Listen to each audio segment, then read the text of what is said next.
बाबा के बगिया में बोले कोई लरिया हो, सुगना बोलेला सीता राम जी।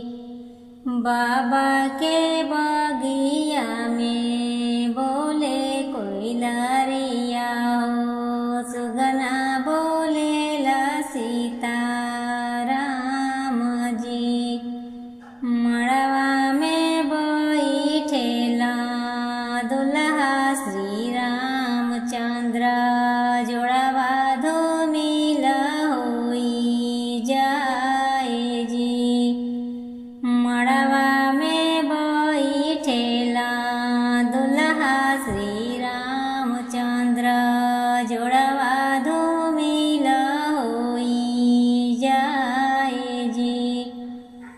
मड़ई में बोलेली सासु हो सुनैना रानी, सुन बेटा यार हमार जी।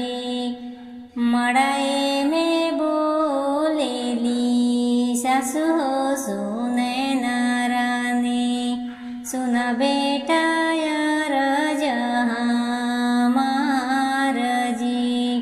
हमारो जे दिया बाबू जतना से रखी हो, मोरी बेटी बड़ी सुकवार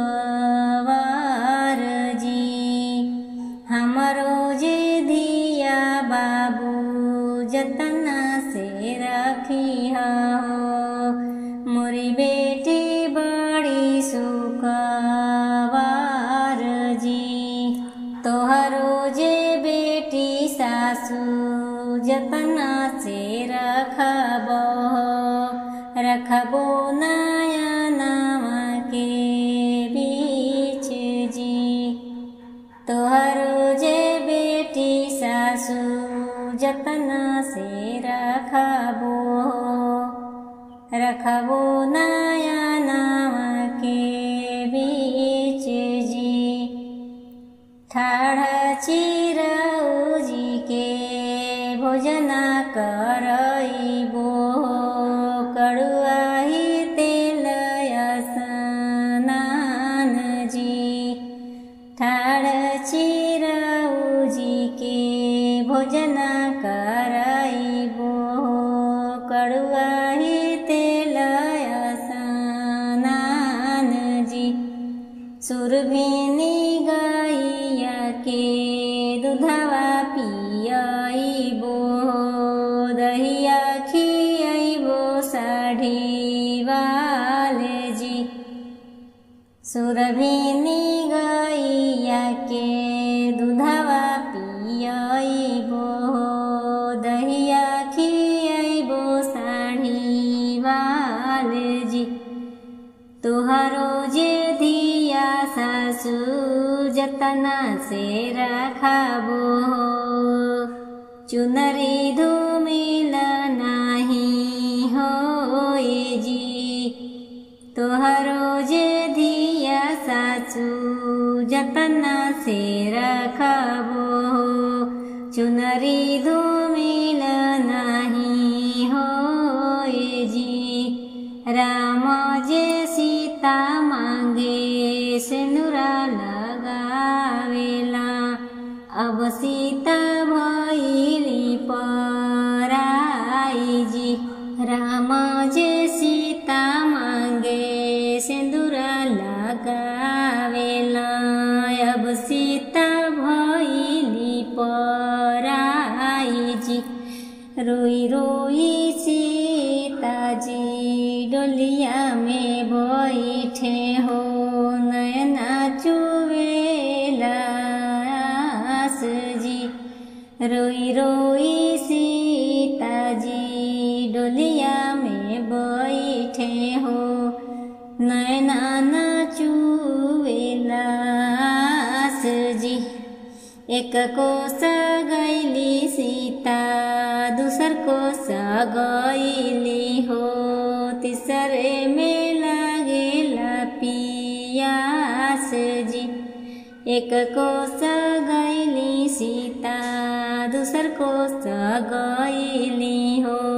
तीसरे में लगेला पियास जी, घुंघटा उठाई जब देखे शीतल देई। नैहर के लोग ना देखाए जी, घुंघटा उठाई जब देखली शीतल देई। नैहर के लोग ना देखाए जी, केकरा से कहबो हम भूखिया पियसिया हो।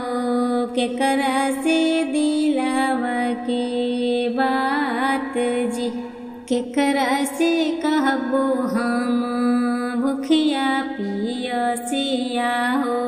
केकरा से दिलावा के बात जी, घोड़वा चढ़ल अइले दुल्हे श्री रामचंद्र।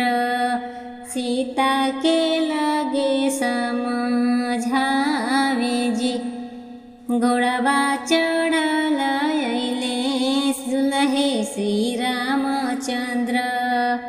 सीता के लगे समझावे जी, छूट गईले सीता हो जनक नगरिया।